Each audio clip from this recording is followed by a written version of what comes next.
Every time people say I'm going to go into public life, people start playing a song with two stanzas, Rivayara, Ruarakaland, and so on, and you see it repeated over and over again. I've never had an opportunity myself to publicly look the cameras in the face and say this is what it is and so on.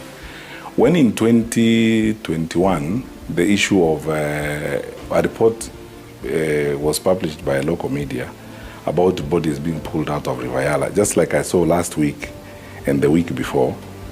For us, we asked the Inspector General of Police, Matiang'i, what was happening at that time. We agreed that the gravity of the situation is such that the DCI himself should go to that place and find out what's happening. The DCI spent some time there with a team from the DCI.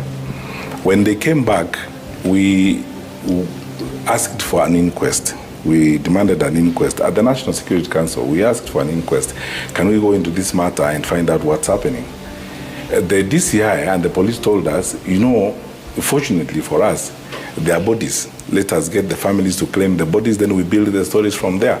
We open the file, we take statements from the families so that we understand the circumstances under which these people disappeared and the circumstances under which their bodies were found in Yala. By the time we were leaving government, the file was open. It was not closed at that particular time because investigations were going on. And that's why I keep saying every time, what happened with the file? I didn't live with the file. In any case, I would have nothing to do with the file as a cabinet minister. That was a police matter. And our detractors or people who like to make negative claims about this are always, they choose when it is convenient for them to say these things. The police service is independent. When they are doing certain things, it's dependent on the minister at other times. As a minister, I would have nothing with that investigation. I wouldn't even influence it for any particular purposes, as it were. The file was open. We didn't live with the file when we left government. So why don't we close the file and let us take action in the direction in which the investigation are pointing us?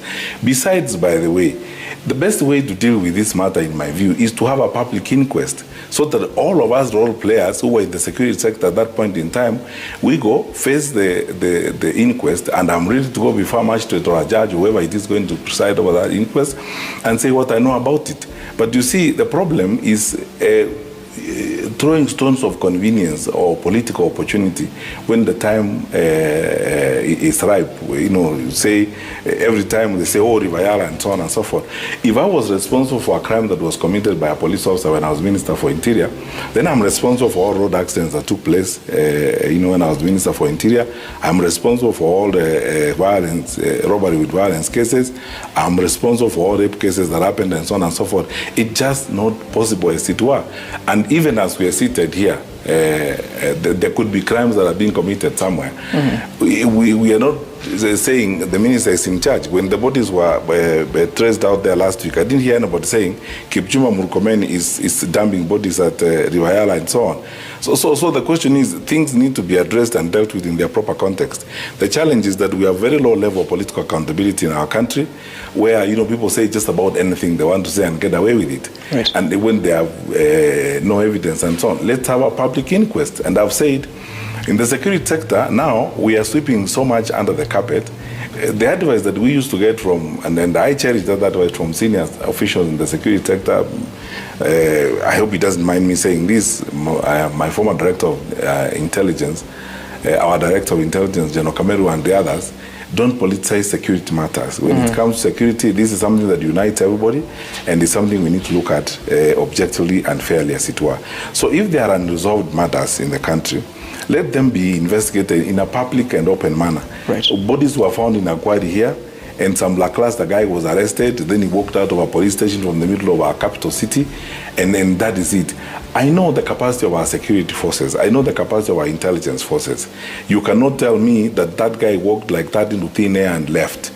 When our terrorists escaped from prison here at Kamiti Maximum Prison when I was Minister for Interior, within 72 hours, we not only had the terrorists back, we had taken all the administrative actions, including firing the Commissioner General of the Prison Service. So there are things that need to be done. Yet, Dr. Fred, look, you said that the capacity in our security sector is extremely high, that nothing would happen without their knowledge. In fact, you said that goons cannot be planning, or people planning to have goons in protest, and they do not know. Yet, the reports came in January 2022. You left office in was it October or September 2022 after the new cabinet came in? And at that time, nobody knew what was going on, that bodies were being dumped in River Yala? Sam, let me tell you, my friend, there are investigations that take 7 years or 8 years to complete. No, I'm saying beforehand, as they were happening, nobody knew that something was happening at River Yala. Well, the CID have collected reports from police officers in the region. Actually, the senior police officers who wrote statements about that particular incident, about what they knew at that point. The reason why action was not concluded, in my view, and we spoke to Kinoti about that matter, is because work was going on to piece together all those bits and pieces of it so that they would find a conclusive position on what was going to be done. And that's why the file was not closed. The question is not our knowledge or who knew what was going on at that particular time. Then the officers involved, all of them have been asked to write statements, and I believe they have information on what was going on. That's why I'm asking the question, why can't action be taken? Okay. Now, Chris Musando was the ACT director at IBC in the lead up to 2017 election. He was killed and his body found late July. What do you know about that? The incident was reported, and I know it the way you know it, that an official of IBC was killed. And the investigations were going on. We've asked questions several times about the matter. And every time the issue comes up, I keep saying, why don't we have a public inquest on this matter? I don't think that file was closed. The file is available, or it must be somewhere in the DCI. Why can't information be put? If anybody has information of any kind implicating anybody, what stops them from putting the information out? What stops them from taking the information to the law enforcement agencies? Did you pursue that? Because at that time you were acting Minister Security. From September that year, you became Substantive Cabinet Secretary for Security. The DCI kept saying, by the way, there are so many of those murders. There is Musando, there is Jacob Juma, later on the one of 2022 of Kenei, and so on. There are those murders. When DCI tells you the file is open, they're looking for information, even the president, even if you are president yourself, there's nothing you can do. Because you see, every time you ask, it's like a bring-up system. Every time you ask the DCI, where are you with this matter? They tell you, we're investigating the matter, we are looking for some people, we have these leads, we are doing this, and so on and so forth. There's nothing you can do. You are not the investigating officer, you are the minister. So the question is, you go by what the Inspector General of Police tells you, with what the DCI tells you. And all these files, we've kept asking questions about them. Where are we with this investigation? We are looking for more information on this matter. We have these leads in this particular direction and so on. What would you do? And by the way, you can't jump the gun and go to the press and say, I'm addressing the press today and say, in any case, what would you be telling the country anyway? Does that then mean, even the current government, there's nothing much they can do about these matters? That's why I asked for a public inquest. That's why I'm saying, where investigations need to be hastened, let them be hastened. The challenge is this, Sam. To keep making references or to keep politicizing a matter that is as grave as citizens having died and investigations about how they died is not complete. It's very unfortunate and very frustrating. And anyone of us can use anything to say that kind of thing. I can come up, as I said earlier, I'm concerned about the very low level of accountability. In 2017, I don't know that you were in that press conference, as acting Minister for Interior in OP, when reporters asked me that a senior politician has claimed in Kisumu that we have taken 100 body bags to Kisumu because we intend to kill people. I excused myself from the press conference and called the Inspector General of Police and the DCI and all those people. Everybody told me they don't know anything about it. On the strength of that, I came back to the boardroom and I asked the reporters, do you know anything about this matter yourselves? No, we have just been told because so-and-so said this. I said I dared them, bring me a video of those 100 body bags from Kisumu that have been taken there by the police, and I will resign. To this day, of course, they were never brought. The same senior politician complained the following day that Akano Owino, that time, who used to be the spokesperson at the military, had disappeared. At 11 o'clock, he appeared at a press conference. The politician did not even as much as apologize about what happened and so on. What is going on in the country and in politics, and this is why I'm making reference to these issues, is you can see the low level of accountability. Murder investigations take as long as the investigators are able to.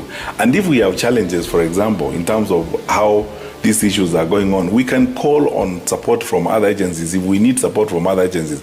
I frankly don't think we need that support from other agencies. I know the capacity of our government, I know the capacity of our security forces. They can get to the bottom of these things and conclude them. What I'm asking for is that where we have not concluded investigations and things have not been concluded, can they be concluded? Or alternatively, those who are responsible for those actions, let them actually step out and step up and say this is what it is. Who should do that? Who should ensure that? The Inspector General of Police and the DCI. That is their responsibility. It is not politicians. The Inspector General and the DCI, they're the ones who are supposed to come and say, on this particular matter we have investigated, this is where we are. On this particular issue we have investigated, this is where we are. But you see, when we use them for political purposes, like when I see politicians commenting liberally on issues, I am not able to understand. You know, when I was Minister for Interior, I went to Parliament. The other day, I was trying to recall, looking for notes from my staff in the ministry that time. I was invited to Parliament about 4 or 5 times on this matter of extrajudicial killings and forced disappearances. Except one incident, when a member of Parliament from the Northeastern Province had done their homework very well, and they gave us names, OB entries, and so on and so forth, and we traced some of these issues and traced them to some of the Al-Shabaab activities in that part of the country and so on. The others, people are just coming and they make allegations. We tried the best we could, and the police tried the best they could. In some cases, you find actually they're just claims. Okay. So in this case, instead of making the claims they're making, again, I call, even during this interview, the best way, there is no future without the truth and without being conclusive on some of these matters. Instead of sweeping all these things under the carpet, let us lift the carpet, let's have conclusive investigations on these matters, and let us take action in the direction the investigations will point us. Because accusing you today, accusing me tomorrow, accusing another person the other day, will not solve the problem, and it won't go away.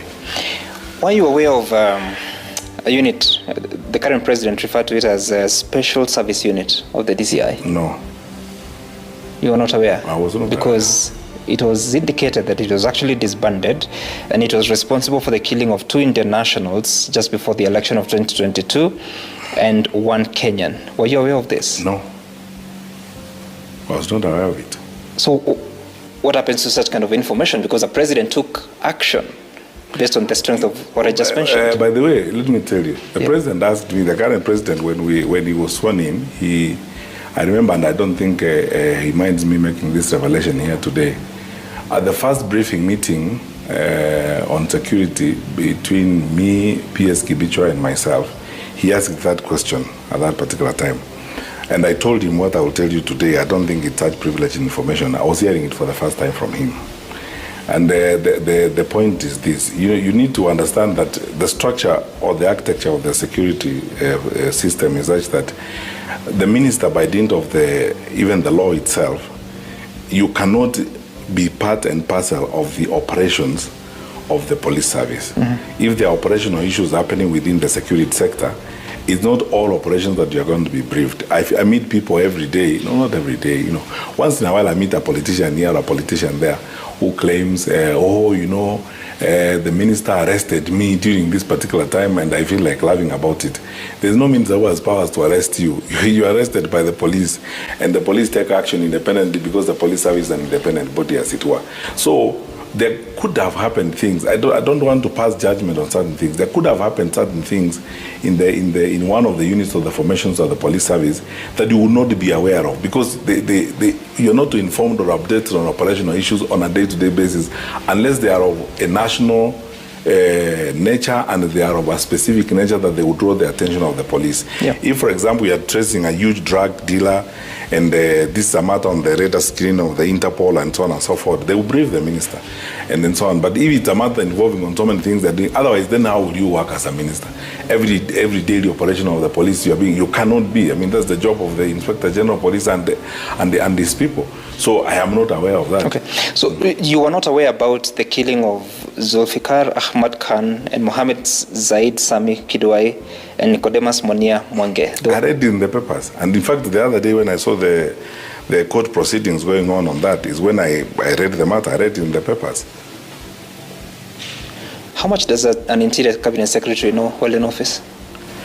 That would have been an operation. You know what is happening right now, and I don't know whether we are doing the right thing to comment on a matter that is right now before the court, because I used to be advised very much to avoid making sideline comments on matters that are going on in court. and then even matters going on in investigation. I always used to be cautioned about that. You see, as I said, if there is an operation in the country of a national nature that is a threat to national security one way or the other, the minister would know. But you see, if we are seated here, imagine, for example, if you are Minister for Interior, you are seated here the way I'm seated here today, and there's an operation to trace some gang that is involved in robbery with violence in Kwale, and you are seated in your office in Arambe House. The chain that the county police commander in Kwale has got to go through to get you, the minister, to know what is going on, I mean, it's completely unnecessary. Chances are that the county police commander will talk to the regional police commander and they'll work on the operation, unless it becomes a matter of note. A matter of note is that if it is something that has become so grievous in a particular part of the country and it has become a political issue, the minister then is involved in the matter. That's when you pay attention. You know, like now in Mount Elgon, when a gang came up that was raping women, we were told this is a group of people who are coming into the country from Uganda and so on and so forth. And it went on for a very long time. It became a political issue. Members of parliament were raising it out there. MPs were seeing me about it. Then in that case, I'm forced to ask the question, what is going on? Or even actually go there physically. But you see, if, for example, there are smugglers, like now on the border between Uganda and Kenya, oftentimes we have people who smuggle illicit brew and so on and so forth. An operation is going on. Honestly speaking, how can the cabinet minister for Interior be aware of what the county commander in Busia has planned on that particular operation? Why should I know? Why should I be told about that? You're not supposed to be a micromanager. These are people who are capable and they're managing their affairs. So if an incident happens, like now, there's a case where a police officer, maybe, God forbid, shoots, for instance, a tourist in Mombasa, and it's an incident. It will be handled by the police commander in Mombasa and the regional police commander in Coast and so on. But because this is tourism and we are going to be called upon to answer to that particular country, when it comes to the radar screen of the Inspector General, because it has got to go through that radar, and then that chain of command, then the Inspector General will actually inform you, because the matter is likely to come up in cabinet. Your cabinet colleague, Minister of Foreign Affairs, is likely to ask, or the Minister for Tourism is likely to ask that question. Then the Inspector General briefs you and tells you there was an operation in Mombasa of this kind. This is what happened. The person who was shot turns out to be a tourist, a national of this country, and this is what happened, and so on and so forth. But you see, where you are as Minister for Interior every day, you cannot be part of an operation of chasing some people and some foreigners involved in Mombasa who probably engaged in drug trafficking until it becomes an issue that you need to know. You cannot be, as a minister, involved in operational issues of a day-to-day affair. Okay.